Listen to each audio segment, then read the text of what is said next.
मी उभा आहे लातूर जिल्ह्यातल्या मांजरा प्रकल्पामध्ये। पावसाळा होऊन 2 महिने पूर्ण झाले असले तरी या प्रकल्पामध्ये पाणीसाठा अपेक्षित वाढ झाली नाही। जिल्ह्यामध्ये 8 मध्यम प्रकल्प आणि 135 लघु प्रकल्पामध्ये मिळून केवळ 59% पाणीसाठा सध्या उपलब्ध आहे। गेल्या काही दिवसात झालेल्या सततधार पावसामुळे खरीप पिकांना दिलासा मिळाला आहे, मात्र धरणे प्रकल्पासाठी अजूनही मुसळधार पावसाची गरज आहे। त्यामुळे शेतकरी, प्रशासन, सर्वसामान्य नागरिकांचं लक्ष आता दमदार पावसाकडे लागलेलं आहे।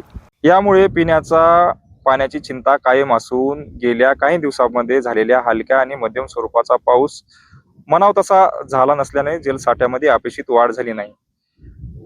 गेल्या वर्षी याच महिन्यामध्ये मांजरा नदी दुथडीनं वाहत होती, परंतु आता ही नदी म्हणावी तशी दिसत नाही। परंतु जर अशी परिस्थिती राहिली तर पिण्याचे पाण्याचा प्रश्न वाढताना पाहायला मिळते।